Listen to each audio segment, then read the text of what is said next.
ایک مکمل romantic novel تیرے نام کا آسمان مکمل ایپیسوڈ۔ شہر کی رات، بارش کی ہلکی ہلکی بوندیں اور ایک اکیلی لڑکی جو اپنے خیالوں میں کھوئی ہوئی تھی۔ 24 سال کی مہک، جس نے ابھی ایک مارکیٹنگ کمپنی میں جاب شروع کی تھی۔ زندگی کا ہر دن ایک ہی روٹین سے گزر رہا تھا، آفس سے گھر، ایک سادہ سی کافی اور ایک خاموش سا دل۔ ایک دن آفس میں کام زیادہ ہونے کی وجہ سے وہ لیٹ ہو گئی۔ آفس کے زیادہ تر ورکر اپنا کام ختم کر کے گھر کے لیے نکل چکے تھے۔ کام کرتے ہوئے سے وقت گزرنے کا احساس ہی نہیں ہوا۔ جیسے ہی وہ آفس سے باہر نکلی گھر جانے کے لیے، اس نے دیکھا بارش تیز ہونے کی وجہ سے سڑک پر کافی پانی جمع ہو چکا ہے۔ یہ بھی شکر تھا کہ اس کا گھر آفس سے زیادہ دور نہیں تھا، ورنہ اس وقت اتنی تیز بارش میں کوئی ٹیکسی بھی نہ ملتی۔ آفس سے اس نے اپنی چھتری لی اور گھر کی طرف جانے والے مین روڈ پر نکل آئی۔ بارش تھوڑی ہلکی ہوئی، مگر تیز ہوا چلنے کی وجہ سے مہک اپنی چھتری سنبھالتے ہوئے جیسے ہی ٹریفک سگنل پر اپنے قدم روکے، تبھی ایک بلیک کار تیز رفتاری سے گزری اور اس پر مٹی ملا پانی چھڑک دیا۔ مہک غصے سے، ہیلو، دیکھ کے نہیں چلا سکتے؟ Ayan, I am really sorry, میری غلطی تھی، اگر آپ چاہیں تو میں آپ کو لفٹ دے سکتا ہوں۔ مہک طنزیہ انداز میں کسی اجنبی پر بھروسہ نہیں کرتی۔ ایان بلکہ مسکراہٹ کے ساتھ، ٹھیک ہے، مگر کبھی کبھی اجنبی لوگ ہی ہماری زندگی کا حصہ بن جاتے ہیں۔ مہک نے ایک ٹھنڈی سی نظر ڈالی اور چل دی۔ اسے کیا پتا تھا یہ اجنبی اس کی زندگی کا سب سے اہم شخص بن جائے گا۔ اگلے دن وہ صبح جلدی اٹھی تھی کیونکہ آج اسے جلدی آفس پہنچنا تھا۔ آفس میں ایک نیا پروجیکٹ شروع ہونے والا تھا، جس کے سلسلے میں باس سے ملنے ان کے بزنس پارٹنر آ رہے تھے۔ اس نے جلدی سے اپنے لیے کافی تیار کی، ساتھ میں ایک بوائل انڈا اور ایک عدد سلائس جس پر جیم لگا ہوا تھا۔ بس اس نے اپنا ناشتہ کمپلیٹ کیا اور اپنے الماری کی طرف آ گئی، جس میں گنتی کے چند سوٹ تھے۔ اس نے لیمن کلر کا ڈریس نکالا جس کے ساتھ وائٹ کلر کا دوپٹہ تھا، لانگ شرٹ اور تنگ چوڑی دار پجامہ تھا۔ کپڑے پہننے کے بعد اس نے چہرے پر سن بلاک کریم لگائی اور ہونٹوں پر پنک کلر کی لپسٹک لگا کر ہلکا سا مسکارا لگا کر ایک دفعہ خود کو آئینے میں دیکھا۔ خود کو دیکھ کر بے اختیار اس کے منہ سے ماشاءاللہ نکلا، کیونکہ اتنی سی تیاری میں ہی وہ بہت خوبصورت لگ رہی تھی۔ گھر سے نکل کر جیسے ہی وہ آفس پہنچی، اس کی نظر سامنے سے آتے ہوئے باس پر پڑی۔ باس نے نئے پروجیکٹ کی ٹیم متعارف کروائی، ملیے ایان خان سے، ہمارے نئے بزنس پارٹنر سے۔ مہک کا دل ایک پل کے لیے رک سا گیا۔ وہی پڈر کریٹر اب اس کے بالکل سامنے پروفیشنل سوٹ میں پر اعتماد مسکراہٹ کے ساتھ کھڑا تھا۔ ایان مسکراتے ہوئے، لگتا ہے قسمت ہمیں دوبارہ ملانا چاہتی ہے مہک، قسمت کو اپنا کام کرنے دے، ہم اپنے پروجیکٹ کو دیکھ لیں۔ اگلے کچھ دن میٹنگز کے دوران چھوٹی موٹی باتیں ہونے لگی۔ ایان سنجیدہ بھی تھا اور ہلکا پھلکا مزاحیہ بھی، جیسے ہر وقت اس کے چہرے پہ کوئی انکہی مسکراہٹ ہو۔ ایک دن ٹیرس پر کافی بریک کے دوران اچانک ایان نے مہک سے پوچھ لیا کہ آپ کو کبھی کسی سے محبت ہوئی ہے؟ مہک رک کر، ایک وقت تھا جب یقین کرتی تھی، لیکن اب لگتا ہے محبت صرف کہانیوں میں ہوتی ہے۔ ایان مسکرا کر، شاید آپ غلط کہانی پڑھ رہی تھی۔ اس وقت ہوا چل رہی تھی، سورج ڈل رہا تھا اور مہک کے دل میں ایک چھوٹی سی روشنی جاگ اٹھی، جسے اس نے فوراً چھپانے کی کوشش کی، لیکن اسے یہ نہیں تھا پتا زندگی کبھی سیدھی نہیں چلتی۔ کافی دن ہو گئے تھے ایان نے آفس کا چکر نہیں لگایا تھا اور نہ ہی مہک سے ملاقات ہوئی۔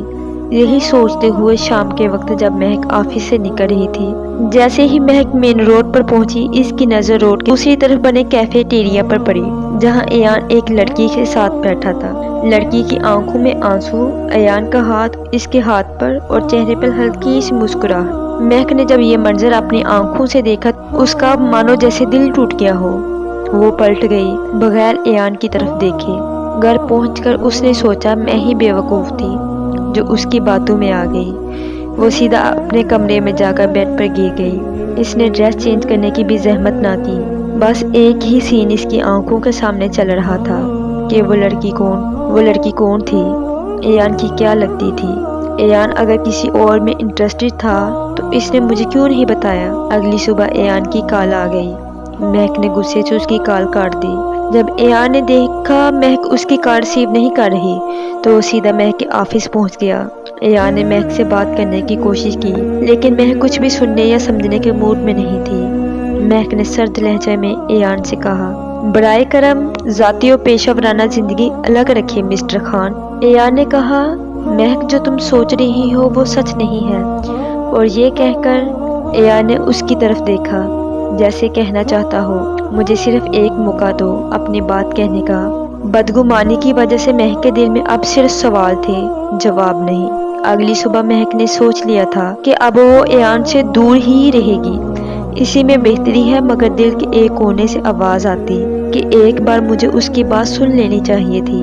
ہو سکتا ہے وہ مجھے کچھ سمجھانا چاہتا ہو، لیکن دوسری طرف دماغ کہہ رہا تھا، نہیں، یہ وہی ہے جو سب ہوتے ہیں، لڑکیوں کو ایک کھلونا سمجھ کر صرف اپنا وقت گزارتے ہیں۔ جب دل بڑھ جاتا ہے تو چھوڑ دیتے ہیں۔ اب مجھے پلٹ کر اس کی طرف نہیں دیکھنا چاہیے، کچھ بھی ہو جائے میری بلا سے۔ آفس کے ٹھنڈے ماحول میں کی بورڈ پر کام کرنے کی ہلکی آواز آ رہی تھی۔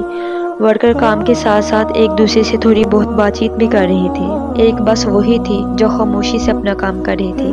دل بہت بوجھل اور اداس تھا۔ اگلے دن ایک اہم میٹنگ تھی جس کے لیے اسے تیاری کرنی تھی، لیکن سر درد کی وجہ سے وہ اپنے کام پر فوکس نہیں کر پا رہی تھی۔ اسی لیے وہ آفس سے چھٹی لے کر گھر چلی گئی۔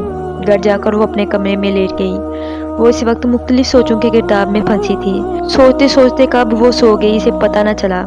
اگلے دن صبح جب اس کی آنکھ کھلی تو دیکھا باہر دن نکل آیا تھا۔ وہ جلدی سے اٹھی، پاؤں میں سلیپر اڑسے اور کچن کی طرف چل دی کہ جلدی سے ناشتہ تیار کر کے آفس کے لیے نکل جائے۔ بھوک بھی اس وقت زوروں کی لگی تھی، اس لیے اس نے آج سوچا کہ آملیٹ کے ساتھ پراٹھے کا ناشتہ کیا جائے۔ ناشتے سے فارغ ہو کر اس نے کمرے کا رخ کیا۔ آج اس نے گلابی اور نیلے رنگ کا کنٹراسٹ سوٹ پہنا جو اس کی کھلی ہوئی صاف رنگت پر بہت اچھا لگ رہا تھا، لیکن چہرے پہ ایک عجیب سی اداسی چھائی ہوئی تھی۔ مہک آفس جا کر جیسے ہی میٹنگ روم میں گئی، سامنے ہی وہ دشمن جاں کھڑا تھا، بلو پینٹ کوٹ، وائٹ شرٹ اور میرون ٹائی میں۔ وہ دیکھنے والے کو اس کی مقناطیسی شخصیت اپنی طرف کھینچتی ہوئی محسوس ہوتی۔ میٹنگ کے دوران ایان نے کئی بار اس کی طرف دیکھا، لیکن جیسے ہی مہک کو پتہ چلتا ایان اس کی طرف دیکھ رہا ہے، مہک ہر بار فائلز یا لیپ ٹاپ میں نظریں گاڑ لیتی اور شو کرتی جیسے وہ اسے دیکھ نہ رہی ہو۔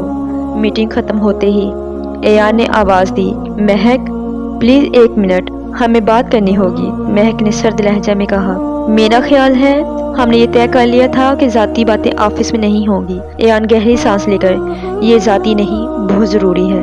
ایان نے مہک سے کہا، چلو ٹیرس پر چلتے ہیں۔ مہک نے کوئی جواب نہیں دیا، البتہ ایان کے پیچھے چل دی۔ ٹیرس پر ہلکی ہوا چل رہی تھی جس سے مہک کے بال اڑ کر اس کے چہرے پر آ رہے تھے، جسے وہ بار بار پیچھے کر رہی تھی۔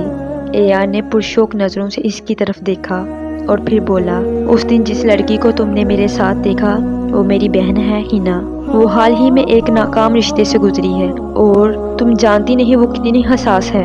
مہک چند لمحوں تک تو کچھ بول نہ پائی، ایسے دل نے دھڑکنا ہی چھوڑ دیا ہو، لیکن انا اب بھی زندہ تھی۔ مہک نے کہا، اگر ایسا تھا تو آپ مجھے پہلے ہی بتا دیتے۔ ایان نے کہا، میں تو تمہیں بتانا چاہتا تھا، لیکن تم نے مجھے موقع کہاں دیا بتانے کا۔ ایک لمحے کی خاموشی کے بعد مہک نے نظریں چرا لی۔ اب وہ اسے کیا بتاتی کہ اس نے ایان کے بارے میں کیا کیا سوچ لیا تھا، لیکن اب دل ماننے لگا تھا کہ ایان قصوروار نہیں تھا، مگر اعتبار ایک دن میں واپس نہیں آتا۔ اگلے کچھ دنوں میں دونوں کے درمیان ایک خاموش سمجھوتا سا ہو گیا۔ بات چیت محدود تھی، لیکن جب ہوتی تو وہی پرانی چمک لمحہ بھر کو آنکھوں میں لوٹ آتی۔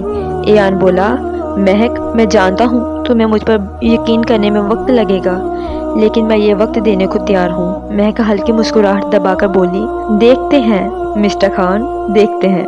اس لمحے دونوں کو نہیں تھا پتا کہ دیکھتے ہیں جلد ہی ان کی زندگی کا سب سے بڑا امتحان بننے والا ہے۔ فون کی مسلسل بجتی گھنٹی سے مہک کی آنکھ کھل گئی۔ مہک نے وقت دیکھا، رات کے 11 بجے کا وقت تھا۔ اس نے کال اٹھائی، اوپر ایان کالنگ آ رہا تھا۔ مہک نے پریشان لہجے میں پوچھا، ایان اس وقت سب خیریت تو ہے؟ ایان پھولے سانس کے ساتھ بولا، مہک مجھے تمہاری مدد چاہیے ابھی، اور اگلے ہی لمحے لائن کٹ کے۔ نیکسٹ ایپیسوڈ دیکھنے کے لیے میرے چینل کو سبسکرائب کر دے، بیل آئیکن کو پریس کر دے اور اپنی دعاؤں میں یاد رکھیے گا۔ اللہ حافظ۔